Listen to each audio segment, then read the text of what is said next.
Right. Okay. Welcome back, everybody. So today we're going to start talking you through the basics and the beginner side to marketing, focusing primarily on Facebook marketing. So this is where we do a lot of our marketing. That is now branching out into Instagram a little bit more, and then we're also exploring a little bit more with TikTok as that starts to come. I think that's going to be a little bit more, probably about 6 to 12 months. That's going to be sort of a lot more relevant. I think we'll see a lot more of us in terms of fitness professionals marketing on Facebook and Facebook on TikTok and utilizing a lot more. But right now, we're going to talk primarily about Facebook marketing. Okay. So before we get into all of that, though, we need to do a little bit of pre-work. Now, you might have heard of some of these terms before. If you haven't, that is fine. I will try and do my best to make sure I explain everything properly as we go. Okay. So step one is picking a niche. So you might have heard of a niche before. You might have done some marketing before and heard this term. Basically, we're picking a subsection of the market that we can really narrow in on and focus on. So the example that hit home for me and how this was explained to me at first, when I really grasped it, was this: is that if you had a heart attack, would you rather go and see a GP, a general practitioner, or a heart specialist? I think the answer is fairly straightforward. There, you would rather see a specialist in the area that you have an issue with. So it's the same thing here. Like you will see, like speak to personal trainers in general. You say, right, who do you work with? They'll be like, everyone. I work with absolutely everyone. As long as they want to hire me, I will work with them regardless of their goal. What we want to now do is actually just go, right, we're going to focus on one specific clientele. So look at the examples here. So just look at how much more powerful this gets, in terms of you're talking to prospects. If you say, look, I'm a personal trainer, that's what most people do. Okay.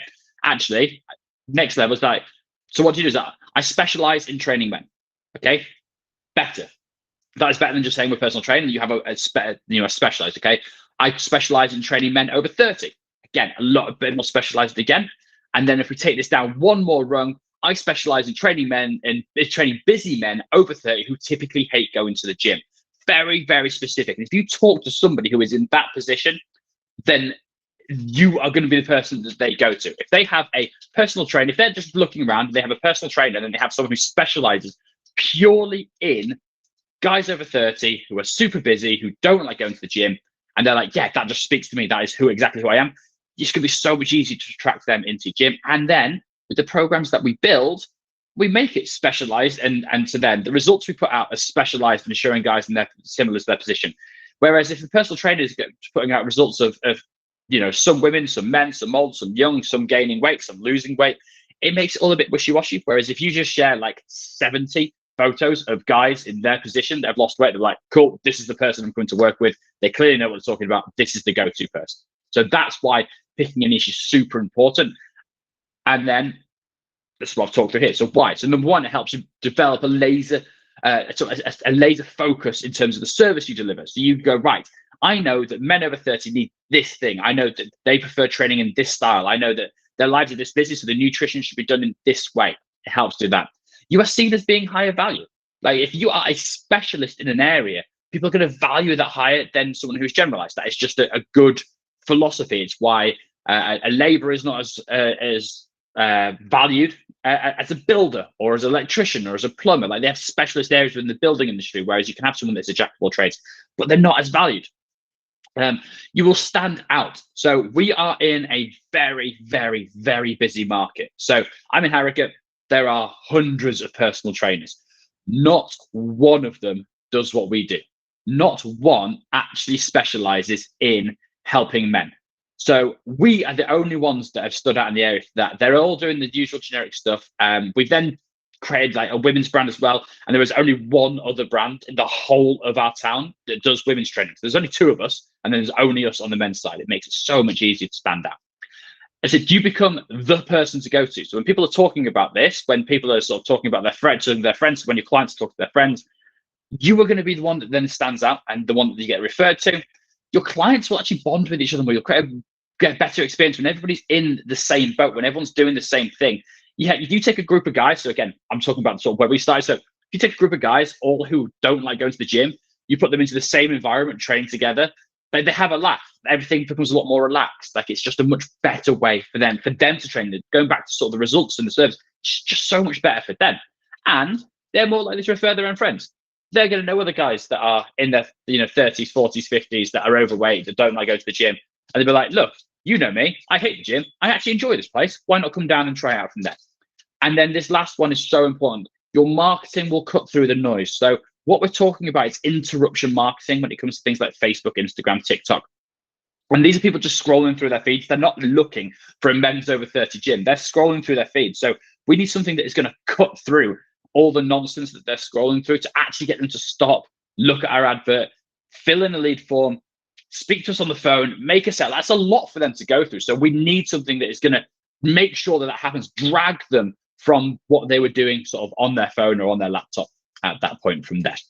Okay, so talking more about actual marketing. So what we're looking to do here is generate leads. It's the whole purpose of marketing. So we're going to talk a little bit about paid, organic, referrals, affiliates, and cold outreach. Those are sort of the different ways that you can actually go about this. We're going to focus on just a few of these, particularly in this beginner section, but it's good for you to understand that there is other ways of doing this, but I'm going to show you sort of the basics. So primarily sort of the paid, a little bit of the organic. We'll talk a bit more in depth in other videos later on about more of the other stuff. So paid, like I said, dominant forces right now are Facebook and Instagram. TikTok, should I say, is on the rise. But at the minute, it lacks that local targeting. So at the minute, so for us, we can target West Yorkshire. We're in North Yorkshire, for example. We can't even target our county yet, but that's getting better and better. The beauty of Facebook and Instagram is you can say, right, I want to target people within 5 miles of my exact location, ages between 30 and 50, and then you can even add in extra stipulations in there as well. Whereas TikTok doesn't have that targeting yet, but Facebook and Instagram is getting more and more expensive as time goes by. So when TikTok comes in, it is likely to be a lot cheaper. So it's definitely worth us sort of being aware of it. So even if you're coming to this new, we're starting with Facebook and Instagram, it's worth being aware. And obviously depends on when you watch this. We might be doing TikTok stuff by that point from there, but just being aware of it. Okay. So Facebook and Instagram, there are 2 types of lead sources. So when we talk about paid traffic here, you have lead ads and you have traffic ads. So lead ads are by far the most simple and then the easiest to set up, and that's the one that we'll focus more on. Traffic ads, typically you drive the leads or the traffic from Facebook to a landing page, and you then try and get an email, phone number, name from that landing page. There are pros and cons to both, but we've tested both rigorously over the years, and for us, lead ads has been winning time and time and time again. So we don't even run any traffic ads now, unless things go really pear-shaped and things get really expensive. We only run lead ads at the minute from there. So the structure to your advert. So some of you might have tried Facebook ads in the past and it's not quite worked. It's not done particularly well. We want to actually change that. So I'm going to talk you through some of the pitfalls that some people do fall into. So the purpose of the ad is to create curiosity. All we want from the advert is for them to be intrigued by what we are selling and to give us their details. We don't want to be putting in every detail about the program in there, because then there's no intrigue, there's no curiosity. They're just like, okay, I know what this is about, and they'll decide there or then. We want them to go, oh, actually, this sounds like it could be for me. Let me find out some more information. So as we put here, so we're looking for name, phone number, and email address. That's the details we're looking to get out of them. Okay, we don't give them the full details. We give them just enough to make them take that next step. Okay, now the advert must call out to our audience. So if you're training men over 30, in the advert, it should say, men over 30, here is a program for you. Not in those exact words, but that's what it should do. It should jump out. Like the images should be of men over 30. The headline should be talking about men over 30. And then it should stoke either a desire or a pain point within them. So people, when it's interruption marketing, there has to be a deep laid sort of pain that they have that they're trying to solve, they're trying to fix. So for a lot of us, it's going to be weight loss. So the clients that are coming through to us, so they're going to want to be losing weight. They're going to be wanting to get fit. They want to run around with their kids. They want to be healthier. They want to live longer. Like these are all the things. So these are the sort of things we should put in the advert to actually get them to go, oh, okay, yes, here is a program. Here is the problem that it solves, which I currently have. Let's try and find out some more details. And that's what we're looking to do at this stage. However, Facebook is a little bit of a pain. So we have to do all of this while sticking within their guidelines. There was a magical time, once upon a time, where you could have before and afters. You could basically put anything you wanted in your copy. You could just type out, "Oi, fatty, do you want to lose weight?" It was a crazy time. Now you can't do that. Facebook want their users to come first, and that's how they get people using their platform. So we have to stay within all of that. So number one is you can't use before and afters, even if they are true, even if they are your own, even if they are of you. You are not allowed to use before and afters because it is seen as being a little bit unrealistic and they're easily adjusted and manipulated. So Facebook don't allow that. You can't use any inflammatory language. So there are simple terms like you can't say weight loss, you can't say lose fat, you can't say anything. We can say things like get lean and tone up. Again, it changes all the time, which is kind of the beauty of having these groups is we are on top of that all the time. So we will update you when we know what is changing with Facebook. And you can't ask questions that is going to make them feel bad about themselves. So questions like, are you sick of feeling fat and bloated? Facebook will straight up just reject the advert, ban your ad account, goodbye. So we have to talk about the program itself and the benefits of the program. So we run a program for men over 30 that is designed to help them to get lean, to enjoy their exercise, learn about nutrition, and get good results. So we can say that sort of stuff because it's about the program. We can't say, are you tired and of being overweight and feeling sluggish and not liking how you look? Then we have this program for you.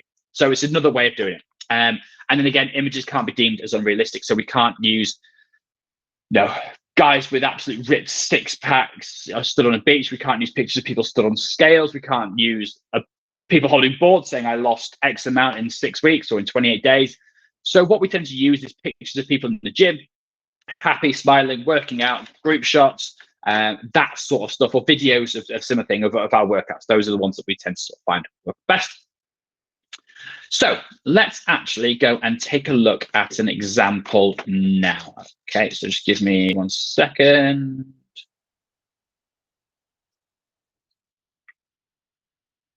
Here we go. So this is an example that we have of our FBL location. So FBL is a women's franchise owned by Ricky, and we've got the York franchise. And I'm going to show you more about sort of the structure of the advert more than the actual what's in itself, because this is constantly changing. So first thing to notice up at the top is we've got our headline. So this is what is called above the fold. So usually these first 2 lines is all they will see as they're scrolling through, obviously plus the image. So we've got here, it says, fab news for ladies near York over 30 that want to get fit, healthy and toned in 28 days or less. Straight away, we've got all those points we've just been talking about. It's in York, it's for ladies that are over 30, and the goal is for those that want to get fit, healthy, and toned in 28 days or less. This is where having the short-term program comes into play, is being able to actually sort of put that in the title from there. And then you have a little bit about the program. Now you can see here, there's really not a lot here. So come and join our next small group of local ladies who want to start looking and feeling confident again. Again, we're talking a little bit about their pain points here. Not a lot, not enough to feel about it. It's like, do you want to feel more confident? No, this is what we're looking to do. Little bit of social proof saying that the 28 days program has been perfected over 10 years. So they go like, okay, well, this is not just a new thing. And then a little bit more. I'm not going to read the whole thing out. You can see what's in there, but there's not a lot there. So it's just enough to be like, oh, that looks interesting. And so for more info, click learn more now. And then that's it.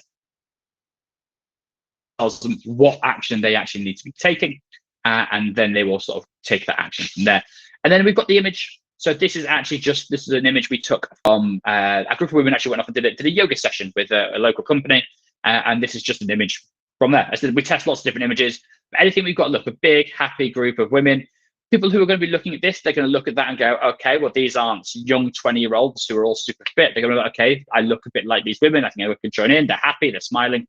And then you've also got the headline. So 10 places released for York ladies 30 and over. So again, we're just saying there's limited places. It's who it's for. It's short, it's sharp. So anybody who's in that position, who lives in York, who is over 30, who's a female, and is wanting to lose weight, to gain confidence, they're going to be scrolling through their feed. They'll see this and they'll go, okay, that looks interesting. They will click the learn more. And it doesn't look exactly this because I am the owner of this. It looks a little bit different. So what it pops up with is this first. It just says, are you looking to get healthier and more toned? When they press yes, it will then pop up with the rest of this. So it'll then come up with, I don't even know whose phone number that is, if I'm honest. It'll come up with email, phone number, and then it'll populate their first name, which is why lead ads work well, because it automatically populates it. They just click yes, next, and it fills in the form and it goes from there. Okay, so that is a good example of one of our adverts. Now, in terms of sort of what we do with testing, so we typically leave all of this alone as much as possible, and we just change images. So when we're testing adverts, we try different images, different videos, all sorts. Some with text on, some without. And then if that doesn't work when we're testing that, then we will change the actual copy up here. So you've got the creative, which is the images, and you've got the copy, which is the bit up at the top. So hopefully that is all fairly straightforward and all understand it. This is where I think more questions will start coming in. So if you do have any questions on actually sort of creating that, in terms of setting things up, in terms of how to write it, we've got loads of different examples. So do just let us know, and we can give you lots of copy and paste templates, and we can go from there. Good luck.